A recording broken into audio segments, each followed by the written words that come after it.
হঠাৎ মনে যদি চাই মিষ্টি কিছু খাই, আর যদি সেটা হয় ম্যাঙ্গো পুডিং, কেমন হয় বলুন তো? আসসালামু আলাইকুম ফ্রেন্ডস, আশা করি আপনারা সবাই অনেক অনেক ভালো আছেন। হারিবাটি কিচেন ওয়ানে সবাইকে জানাই অনেক শুভেচ্ছা। আজ আমি নিয়ে আসছি মজাদার একটি ডিমের পুডিং রেসিপি নিয়ে। খুব সহজেই কম সময়ে মাত্র 2টি উপকরণ দিয়ে বাসায় বানিয়ে নিতে পারবেন এই মজাদার পুডিং। মজাদার রেসিপিটা বাসায় ট্রাই করে ফেলুন একবার। হাতে থাকা মাত্র 2টি উপকরণ দিয়ে এই রেসিপিটা তৈরি করার জন্য আমার লাগবে 3টার মতো আম।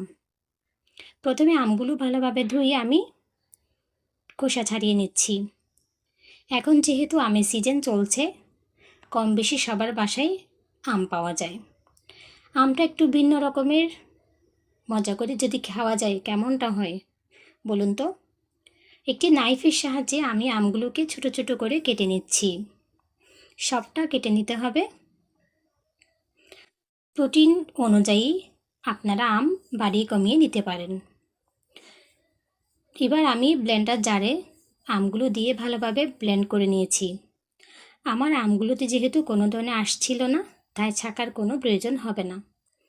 এবার চুলায় প্যান বসিয়ে ম্যাঙ্গো প্রোটিনের বানানোর জন্য আমি পেস্টগুলো দিয়ে ভালোভাবে গরম করে নিয়েছি। মিষ্টির জন্য দিয়ে দিচ্ছি 1 কাপের মতো চিনি এবং 1 চা চামচের মতো আগার আগার পাউডার। সবটা দিয়ে হ্যান্ড উইচের সাহায্যে ভালোভাবে মিশিয়ে নিতে হবে। খুব ভালোভাবে মিশিয়ে নেবেন। এবার ভালোভাবে জাল দিয়ে নামিয়ে নিব। যে বাটিতে আমি পুডিংটি তৈরি করব, গরম থাকা অবস্থায় সেই বাটিতে আমি ম্যাঙ্গো পেস্টগুলো ঢেলে দিচ্ছি। একটু ঝাঁকুনি দিয়ে আমি এগুলো সেট করে বসিয়ে দিচ্ছি। ঠান্ডা হয়ে যাওয়ার পর এবার আমি নর্মাল ফ্রিজে রেখে দিচ্ছি 2 ঘন্টার মতো। 2 ঘন্টা পর খুব সুন্দর তৈরি হয়েছে আমার ম্যাঙ্গো পুডিং। এবার আমি নাইফের সাহায্যে বাটির চারপাশটা ছাড়িয়ে নিয়ে পুডিংটি তুলে নিচ্ছি। খুব সুন্দর তৈরি হয়ে গেল আমার মজাদার আমের ম্যাঙ্গো পুডিং, যা সহজেই মাত্র দুই ধরনের উপকরণ দিয়ে বাসায় বানিয়ে নিতে পারবেন আপনারা। পরিবেশনের জন্য সাজিয়ে নিয়েছি। আমি নাইফের সাহায্যে এক টুকরো কেটে দেখাচ্ছি।